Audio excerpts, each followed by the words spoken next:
Those of you who don't know me, I'm Sergeant First Class Linden. And while the story of every soldier varies greatly, I'm going to give you a little glimpse of mine today. I suppose the military should come with a warning label that results may vary, because everyone is going to have a different experience, no matter where they serve or what they serve with. I spent a lot of time with my grandparents growing up in central Illinois, in a small farming community similar to Plato.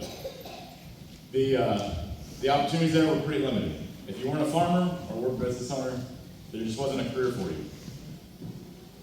Growing up, I was attached at the hip with my grandparents, specifically my grandpa. My grandpa retired from the Army with over 20 years of service. He told me so many stories of what he experienced in the Army that by the time I was in junior high, I was already ready to join the Army at that point. However, I decided to graduate high school first. My grandpa retired from the Army with over 20 years, and he told me, sorry, it's a lot harder to read off of the script. I like to freehand it, but I figured with a school, probably a little bit more appropriate and easier to keep it PG by actually reading off the script in the exam. So my grandparents had a 5-acre piece of property, and there was a garage at the far end of this property. This is where most of the conversations happened with my grandpa and I. However, on the way to that garage, it's a 1/4 mile long driveway. And as soon as you come out of the house, there's a flagpole right there just beside the house. We'd always stop there, and my grandpa would always tell me some little tidbit, some just short little history lesson about the flag. And it kind of got to the point where each day I was learning more and more about this flag, and I seen what it meant to him. He taught me more about the flag than any schooling ever would, and reality is because the experience that he had was very different than what you were going to get in school. From there, a lot of things had changed, and as high school went on, I joined the Army, and kind of never looked back to an extent. But in this garage, I learned so many skills that I never would have expected to learn. He taught me how to weld, he taught me a lot of mechanical knowledge from it, just anything and everything you could ever imagine. And what I didn't understand is where he learned all of that. Never really told me, never really experienced any of it from him as far as where he learned it, but he was pretty consistent about teaching and passing on that knowledge. Well, with each of these history lessons that we got from the flag every day, he also would give me a little piece of where he took that flag with him. Because he himself had lived in Germany, my mom actually lived there with him. They went to Japan, they went all over the world. And my grandpa actually fought in the Korean War and helped build the Alaska-Canadian Highway. So all those different experiences got me to thinking, where is the Army going to take me? What's it going to show me? What's it going to be like? Is it going to be the same that he had told me about all this time? Well, having spent over 18 years in the Army to date, it's been a great time serving our nation.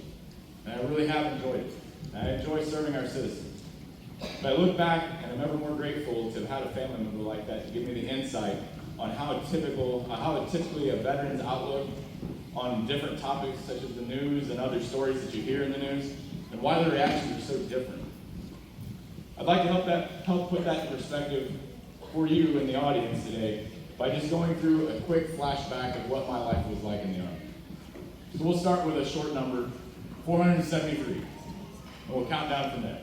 I'm kidding, we're not going to count down to 473. 473 haircuts is the approximate amount of haircuts I've had in the Army. So what I do need though is some audience interaction. So we're going to count down from 18. So when I say 18, I want all of you, kids, specifically you all included, high schoolers, junior hires, please join in as well. I get the elementary kids, their voices are going to be a little more tired because they've been singing, you guys haven't. So I expect you all to be louder than them. So, 18. No. So we're just going to say the one number at a time. So when I say 18, you're all just going to sound off with a loud and thunderous 18. All right, let's try it again. So 18. That's not very loud. I have hearing aids, I can still barely hear it. Let's try it again. 18. That's better.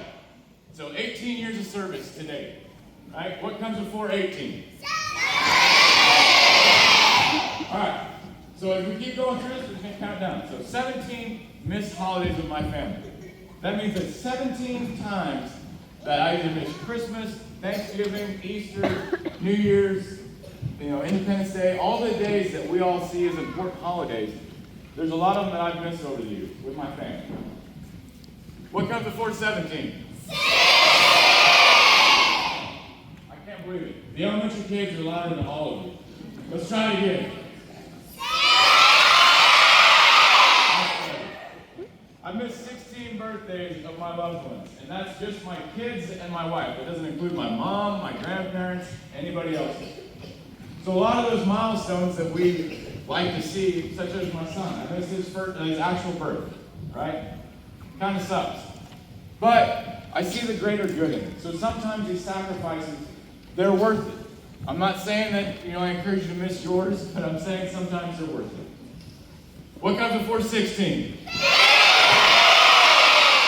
I've led 15 combat missions in my career. What comes before 15? I've had 14 addresses. So 14 different places that I've received mail throughout my service. So just by show of hands, who here has ever lived outside of Texas County? All right, that's a good bit of you. A lot more than I expected, so that's cool. But unfortunately, everybody's not going to have that experience. And sometimes staying home and never leaving has its own experience as well. And it's actually a great thing. There's nothing wrong with that. But I want you to understand that sometimes we leave home not wanting to. Sometimes I look back and I do wish that I'd stayed home. However, had I done that, I wouldn't have met all of you. What comes before 14? I have filled 13 duty positions in the Army. So if you look in the bio, most of them are there. There's a few that were left out. But overall, that means I had 13 different times where I was placed in charge to lead soldiers and ensure that they were safe, trained, and ready for combat. What comes before 13? 12 flights. So 12 flights in all, right? Some of those flights took me far away to places I didn't want to go. However, went there. A lot of those flights actually took me back home, though. So I appreciate all those flights. What comes before 12, kids? 11 time zones. How many time zones are in the world? Do you guys know? 24. There are 24 in the world, so I almost got to visit half of them. Really close. What comes before 11? 10 duty stations. I've been to 10 different duty stations, some of which my wife and kids got to go with me, some of which they didn't, which means that we were separated for longer periods of time than our deployments were. Kind of sucks, but it's part of it. And a lot of times we go to those places and we think, man, like my wife and I really dislike Fort Lewis, Washington. It is rainy, dreary. I understood why the suicide rate was so high there.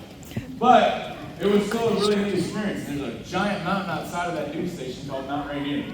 And on a clear sunny day, which is probably, 10 or 15 days out of 365 days, you could see Mount Rainier from Fort Lewis. Very pretty view. What comes before 10? I have missed 9 anniversaries with my wife. With a good excuse, not because I didn't want to, right? Missed 9 anniversaries with my wife, and when I retire, I hope to make that up to her. But it's a sacrifice that was made. What comes before 9?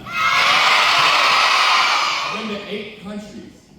So 8 countries is where I've actually been and stayed more than just a few days. Like I was either deployed there, stayed there for a deployment, or was stationed there for a short period of time due to other missions.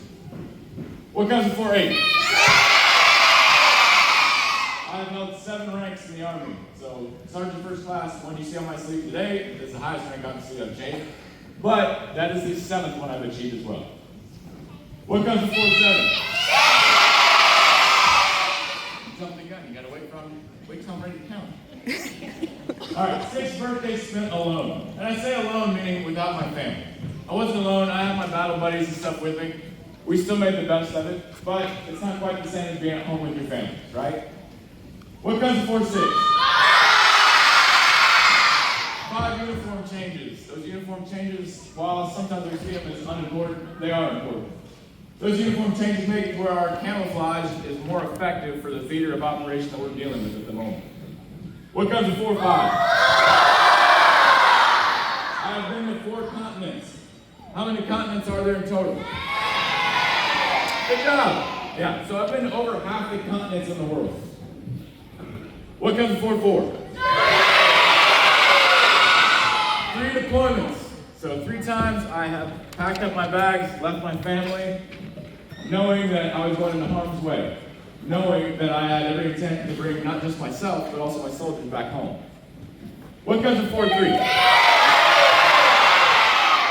have 2 kids, right? One of which, Gage, I already mentioned. Cheyenne was my other one. Yeah, you're going to get embarrassed. Look, sometimes we have to sacrifice a lot of things and our kids miss out on a lot. However, I do appreciate all of you for involving them in your community and making them feel like they're at home. What comes before 2? All right, one God got me through all of my tours and all of my endeavors, along with one wife.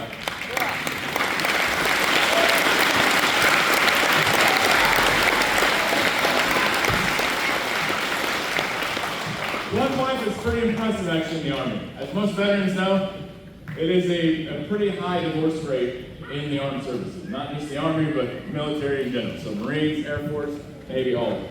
They all suffer from a pretty high divorce rate because depending on what your job is, you're going to have a high op tempo, meaning you're going to be deployed, gone in the field, whatever the case may be, and it's pretty hard on marriages. Nobody wants to be married to somebody that's not there. What comes before 1? I thought I was going to stump you. Good job. All right. 0 soldiers left behind, and I have 0 regrets. I enjoy the fact that I got to serve this long and serve a nation as great as ours and all of its citizens. Every day, waking up, I know that other people were relying on me to go up and do my job. They didn't care if I did PT, they didn't care if I actually was doing whatever the Army wanted, they cared that we were keeping them safe. And with that, we are all honored. I'm speaking for all of us because I don't think anyone regrets that specific part of our service. We love being there for you. We enjoy it. So while some of those benchmarks seem sad or depressing, it's the reality of a veteran. What is on a soldier's mind during combat is simple: keep our family safe. Nothing is more important to us than keeping our family safe. Whether we're here or abroad, that is our #1 mission. But what you may not understand is my family isn't just Cheyenne and Gage, my wife Chrissy, and my mom. All these people in front of me, all these veterans, they're all part of our family. And that extends farther than just them. Every citizen in this country is important to us because we know that you make up this country. And while we may be out doing things that everyone views as hard and enduring, we know that everyone here at home has still a job to perform. And we know that you guys can do it safely. And it makes us sleep better at night knowing that you can do it safely and knowing that you're not worried about somebody coming and bombing your place of residence, bombing your neighborhood, and you don't have to worry about any combat vehicles rolling through. That's important to us. But soldiers don't just love their nation, right? They love its citizens too.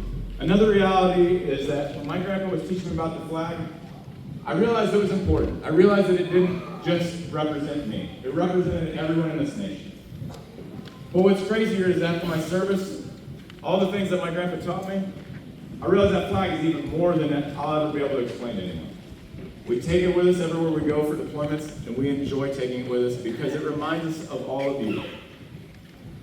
So, without further ado, God bless our veterans, God bless this country, and God bless this community. Thank you all.